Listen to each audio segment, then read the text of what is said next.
आने लगी, इतनी परेशानी आने लगी कि समझो दर दर के भिखारी जैसे होते हैं ना, ऐसा मेरा हाल हो गया था। कभी किसी को कहना कि तू राशन डलवा दे, कभी किसी को बोलना कि तू राशन डलवा दे। मेरे घर में कुछ नहीं है, यानी कि समझो मेरे घर का जो सामान था, एक्टिवा, एलसीडी, सिलेंडर तक मेरा बिक गया।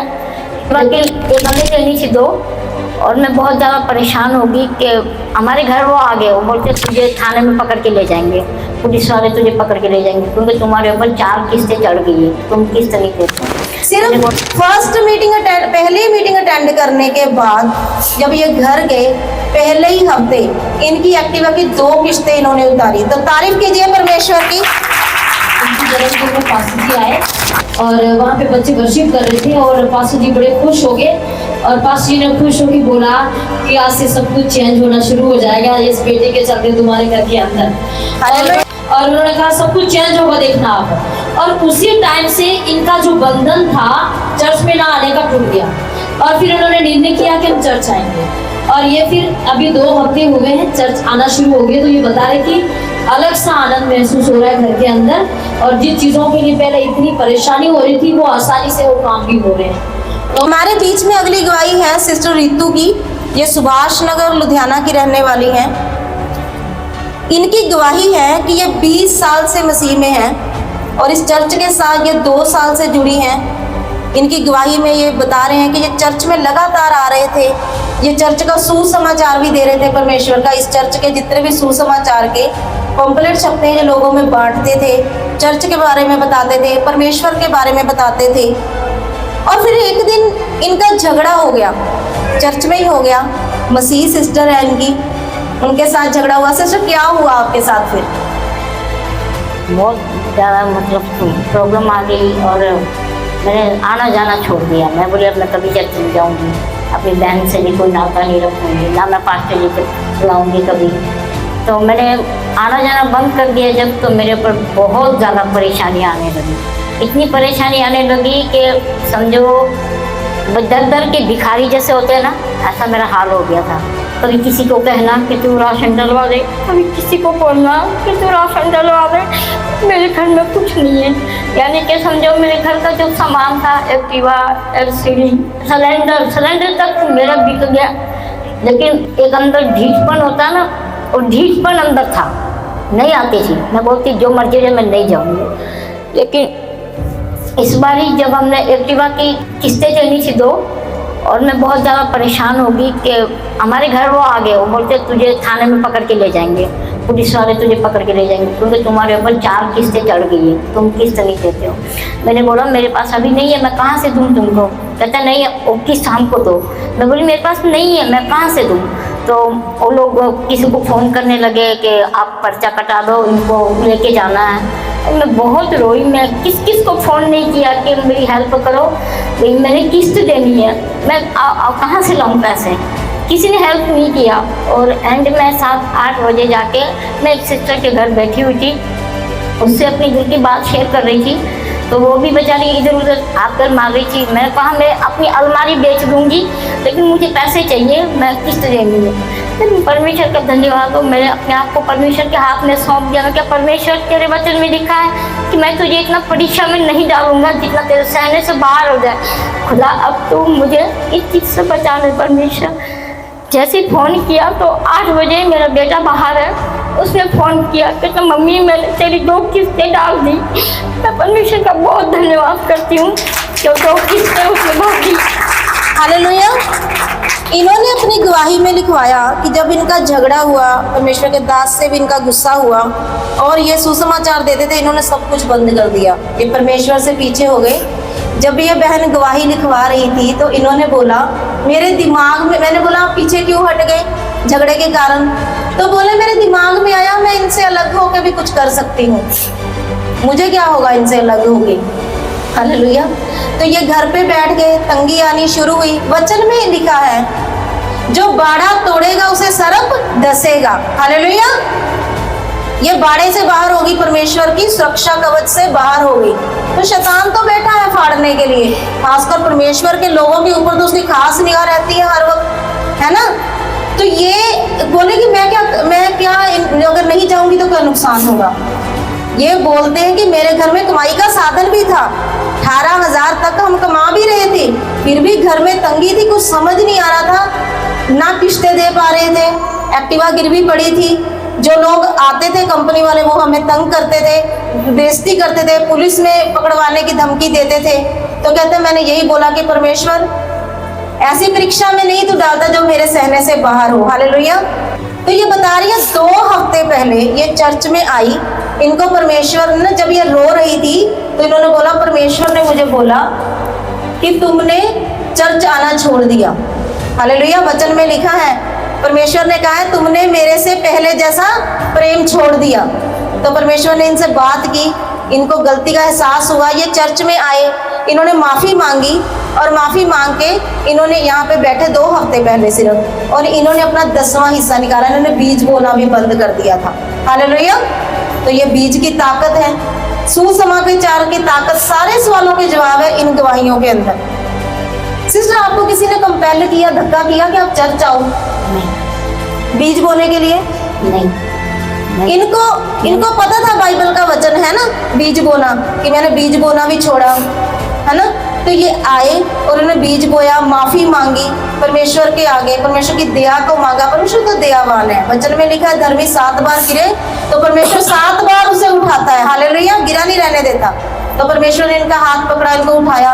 सिर्फ पहली मीटिंग अटेंड करने के बाद जब ये घर गए, पहले ही हफ्ते इनकी एक्टिवा की 2 किस्तें इन्होंने उतारी। तो तारीफ कीजिए परमेश्वर की। 2 किस्तें तारी, इनका घर ठीक हुआ, इनको अपनी बॉडी अच्छी लगने लगी। कहते मैं बीमार रहने लगी थी परेशानी से, और कहते घर के हालात सही हुए, मुझे सही फील हो, घर में राशन आया, घर में एक कहते पीस आया, एक शांति आई। तो मैंने शुक्र मनाया परमेश्वर का। और जैसे ये दूसरे हफ्ते आए और इन्होंने जाके सुसमाचार दोबारा देना शुरू किया। आपको किसी ने यहाँ पे जबरदस्ती की थी, शर्त रखी थी कि जाके सुसमाचार दो? नहीं, मैंने खुद ही बोला कि मैं जो काम पहले करती थी मैं फिर से शुरू करूँगी, परमेश्वर की सेवा करूँगी, लोगों को वचन बांटूंगी। और मैं यहाँ से काफ़ी टिक लेके गई, और मैं जहाँ पे जॉब करती हूँ, काम करती हूँ, उस जगह पे 8-10 लोग हैं जो 1 बजे आके मेरे पास बैठ जाते हैं और उनको परमेश्वर का वचन मैं सुनाती हूँ। और वो पर्चियाँ और तेल जब यहाँ से लेके गई थी सब में बांटा मैंने, और परमेश्वर उनके जीवन में काम करेगा। आप सब प्रार्थना करूँगी। हालेलुया। तो क्या है सुसमाचार की ताकत? ये परमेश्वर की ओर से ये टाइटल लिखा है। हालेलुया। बीज बोने की ताकत आपको तब पता, आप बीज बोना बंद कर दो, परमेश्वर खुद आपके मन से बात करेगा कि बीज की। अगर किसी किसान ने खेत में आम का पेड़ लेना है तो क्या वो आम का एक ही बीज बोएगा? हाँ, वो कितने सारे बीज बोएगा, उनमें से एक फल लेके आएगा। हालेलुया। अगर एक बार सीजन में आम तोड़ लीजिए, एक बार आप जो अन्न उगाते हो गेहूं, वो एक बार जब साफ हो जाता है खेत तो दूसरे साल बीज नहीं बोते हो या नहीं बोते हो? एक साल 10 टन आपने, चाहे 10 बोरियां, 20 बोरियां, 1000 बोरियां आपने एक बार गेहूं की ले ली, तो अगले साल अगर आपने उतनी बोरियां लेनी है तो बीज बोना पड़ेगा, उतना परिश्रम, उतना काम। तो बीज बोना, एक बार बीज बोना तभी लिखा है वचन में, अब से लेके धरती के पृथ्वी के अंत तक ये बोना और काटना निरंतर चलता ही रहेगा। हालेलुया। तो आज जिन लोगों के 2 महीने से सवाल सिर्फ क्यों सुसमाचार क्यों देना, जिनको जरूरत होगी वो खुद परमेश्वर के भवन में आ जाएगा। ये मुझे फोन पे लोग सवाल करते हैं 2 महीने से कि हमें परमेश्वर के दास से मिलवाओ, तो मैंने बोला वो नहीं, आपको खुद आप ही के लोग उठ के आपको समझाएंगे कि बीज बोना क्यों जरूरी है, सुसमाचार देना क्यों जरूरी है, और चर्च में आना क्यों जरूरी है। सिस्टर आप इतने महीने चर्च से दूर रहे, आपको चर्च से कॉल आती थी कोई भी आपको डांटने की या आपको बताने की आप आ नहीं रहे, जो आना जरूरी है? मेरी सिस्टर मेरे को हर बार बोलती थी संडे को फोन कर करके कि चलो कोई बात नहीं, जो हो गया उसको जाने दो, तुम चर्च आया करो, नहीं तो गिर जाओगी, है ना, शैतान तुम्हें पकड़ लेगा, है ना, ऐसी परीक्षा में डाल देगा कि तुम फिर उठ। मैं कहती थी नहीं, मैं अपने आप में ठीक हूँ, मैं नहीं कुछ कहूँगी, ठीक है ना, मैं ऐसे बोलती थी। हालेलुया। ये मेरी सबसे छोटी सिस्टर है और ये सबसे बड़ी लगती है। थोड़ा बाइबल नहीं पढ़ पाती, इस कारण जो है प्रभु का वचन अच्छी तरह समझ नहीं पाती। तो ये उन्होंने जैसे बताया कुछ यहाँ पे कुछ बात हो गई थी, तो उन्होंने चर्च छोड़ दिया था। और छोड़ने के बाद इन्होंने खुद ही बताया कि कितना ये नीचे चले गए, बहुत ज़्यादा नीचे चले गए, बहुत कच्चे थे। लेकिन मैं हमेशा प्रार्थना करती थी और प्रभु से कहती थी, प्रभु अपने लोगों को, गिरोह को खड़ा कर। तो ये जो पिछले दिन हफ्ते की फास्टिंग जो पास्टर जी ने दी थी, उसके अंदर मैंने ये सब विषय रखकर प्रार्थना की थी और मैंने इनको बताया कि तुम प्रभु के पास आओ।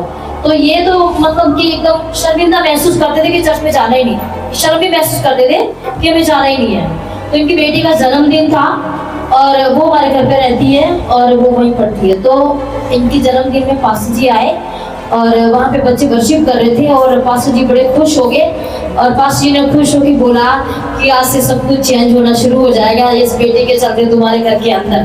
और बड़े खुश होकर बोला पास्टर जी ने। बहुत मैं देख रही थी वो आत्मा से भरे हुए थे, एकदम से वर्शिप सुनते सुनते आत्मा से भर गए थे और उन्होंने कहा सब कुछ चेंज होगा, देखना आप। और उसी टाइम से इनका जो बंधन था चर्च में ना आने का टूट गया और फिर उन्होंने निर्णय किया कि हम चर्च आएंगे। और ये फिर अभी 2 हफ्ते हुए हैं चर्च आना शुरू हो गए। तो ये बता रहे कि अलग सा आनंद महसूस हो रहा है घर के अंदर और जिन चीज़ों के लिए पहले इतनी परेशानी हो रही थी वो आसानी से वो काम भी हो रहे हैं। तो मैं परमेश्वर का धन्यवाद करती हूँ। इसके बीच में भी एक दुआई थी कि मैं इनको बहुत बोलती थी प्रभु के पास आओ, प्रभु के पास आओ, ये नहीं आते थे। एक दिन बीमार पड़ी थी और इन्हीं की मोहल्ले में एक सिस्टर की घर हम प्रेयर करने गए थे, पास्टर जी थे हमारे साथ। और मैंने पास्टर से रिक्वेस्ट की, पास्टर जी चलो ना, वो दीदी बीमार है तो आप जाके प्रार्थना कर दो। और हम चले गए, पास्टर ने तो मना भी किया था पर मैंने कहा नहीं पास्टर जी आप चलो। तो जब हम इनके घर में प्रार्थना करने गए और जब परमेश्वर के दास प्रार्थना कर रहे थे तो क्या देखा, इनके एक मैंने वहां पे दर्शन देखा कि एक सूखी लकड़ है और उस लकड़ के अंदर कीड़े जो थे लगे हुए थे और वो झड़ रहे थे। जैसी प्रार्थना चल रही थी वो कीड़े जो थे पूरे झुंड बन के नीचे गिर रहे थे। और मैं कुछ समझ गई कि इनकी लाइफ में शैतान जो है ना, इनको मतलब नाश करने के लिए दुष्ट आत्माएं पकड़ी हुई है। और फिर मैंने क्या किया, प्रार्थना करनी शुरू की और परमेश्वर ने मुझे बोला इनके बेटे को बुलाकर इसको समझा क्योंकि उसकी लाइफ भी पूरी बहुत बेकार। और फिर मैंने एक दिन फोन पे मैं बात नहीं करती थी क्योंकि ये परमेश्वर में नहीं थे ना, तो मेरा दिल नहीं करता था इनसे बात करने के लिए और मैं करती नहीं थी बात, लेकिन परमेश्वर ने मुझे बोला बात कर। और मैंने इनके बेटे को 1 घंटा उनको समझाया और मैंने कहा उठने टेक, पश्चाताप कर और परमेश्वर तुझे ऊंचा उठाएगा। और उसने उसी समय से निर्णय लिया कि मैं प्रेयर में जाऊंगा और वो रातों की प्रेयर अटेंड करने लगा और 3 हफ्ते के अंदर उसका वीजा आ गया और वो बाहर चला गया। Hallelujah, hallelujah. खुदा बड़ा भला है, बड़ा महान है। अब पीछे हट जाते हमारी फिक्र करता है। अगर फिक्र ना करता तो इस बेटे के बहाने ये हमारे घर पे नहीं आते और पास्टर जी के मुंह से ये वर्ड ना रिसीव करते और ना इनकी लाइफ बदलती। तो बहुत जरूरी है, ये सिस्टर जो कहते सच कहते हैं कि परमेश्वर के दास को कुछ चीजें परमेश्वर ने दी है और परमेश्वर के दास कहते हैं कुचले हुए, टूटे हुए और ऐसे जिसको कोई पूछता नहीं है, ऐसे लोगों को छुड़ाने के लिए मुझे परमेश्वर ने मसा दिया। Hallelujah, hallelujah. ये बहुत बड़ी बात है। टूटे हुए, पिसे हुए लोग जिसको अपने आप में लगता है कि हम कुछ भी नहीं है, कुछ नहीं कर सकते, ऐसे ही लोगों की यहाँ पे जरूरत है। हालेलुया। और ऐसे ही लोग यहाँ छुटकारा पाएंगे क्योंकि ये मस्सा खुदा के दास के ऊपर है और बहुत लोगों की जीवन में ये गवाहियां मैंने सुनी है। तो प्रभु का धन्यवाद हो।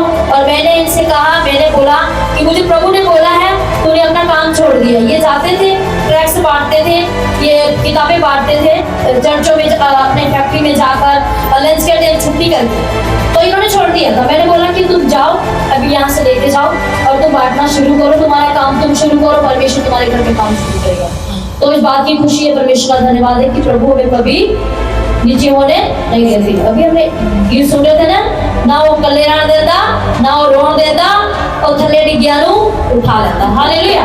तो प्रभु का धन्यवाद करें इस सब आशीषों के लिए और ये दुआ करें कि ऐसे लोग फिर से खड़े हो जाए। आमीन।